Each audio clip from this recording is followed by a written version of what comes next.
नमस्कार दोस्तों, आप सभी का बहुत बहुत स्वागत है। आज की कहानी का शीर्षक है बेवफा लड़की का झूठा प्यार। तो चलिए शुरू करते हैं। राज और सुप्रिया का प्यार स्कूल से शुरू होकर कॉलेज तक पहुंच चुका था।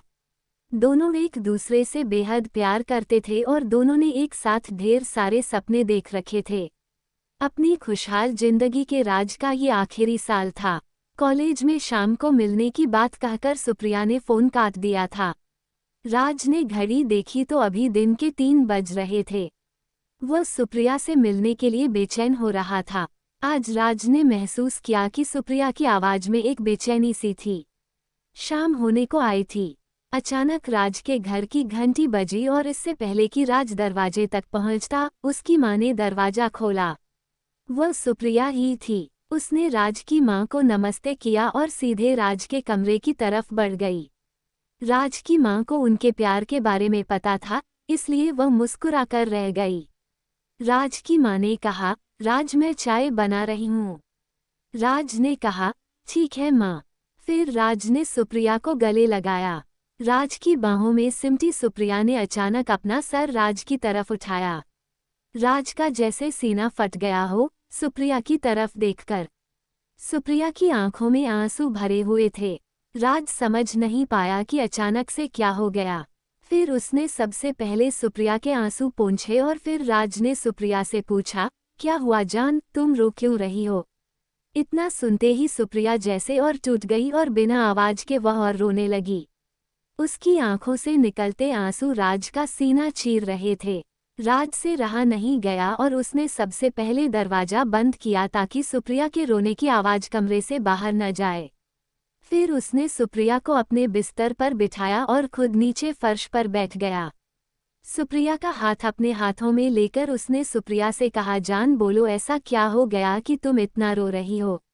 तुम्हें पता नहीं मेरे दिल पर क्या गुजर रही है तुम्हारे आंसू देखकर। अब प्लीज बताओ क्या हुआ है।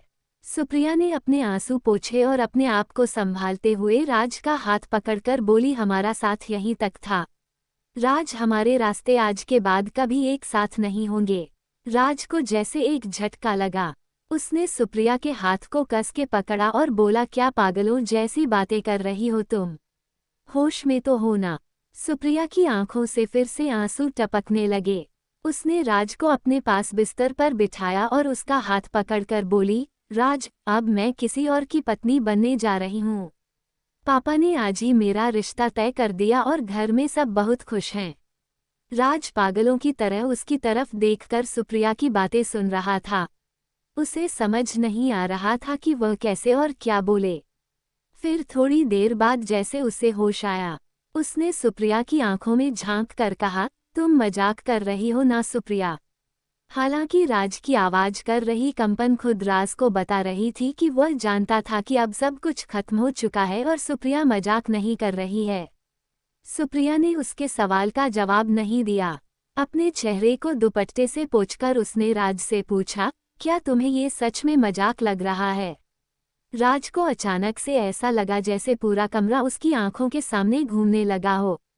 उसने अपना सर अपने हाथों से पकड़ लिया और एक शब्द न कहकर फर्श की तरफ देखने लगा। सब कुछ धुंधला सा दिख रहा था उसे, क्योंकि उसकी आंखों में आंसू भर आए थे जो अभी अभी उसकी बचपन की मोहब्बत सुप्रिया ने उसे तोहफे में दिए थे। सुप्रिया बिस्तर से उठी और दरवाजे की तरफ बढ़ी। राज अभी भी वैसा ही बैठा हुआ था। सुप्रिया ने जब राज का नाम लेकर पुकारा तो राज हैरान होकर सुप्रिया की तरफ देखने लगा।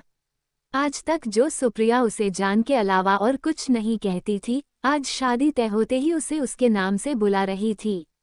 अचानक जैसे राज को होश आया, उसके चेहरे पर आंसुओं को साफ देखा जा सकता था।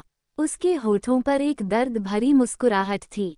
उसने सुप्रिया की तरफ गौर से देखा और बोला, तुम ये कहने वाली हो ना कि मैं तुम्हारी शादी में कोई बाधा न डालूं? सुप्रिया ने ये सुनकर सर झुका लिया और हल्के से बोली, हाँ राज, यही कहना था। मुझे पूरी उम्मीद है कि तुम मेरी हालात समझोगे और कुछ भी ऐसा वैसा नहीं करोगे जिससे यह शादी टूटे या मेरे घर वालों की बदनामी हो। राज हैरानी से सुप्रिया को देखता रह गया।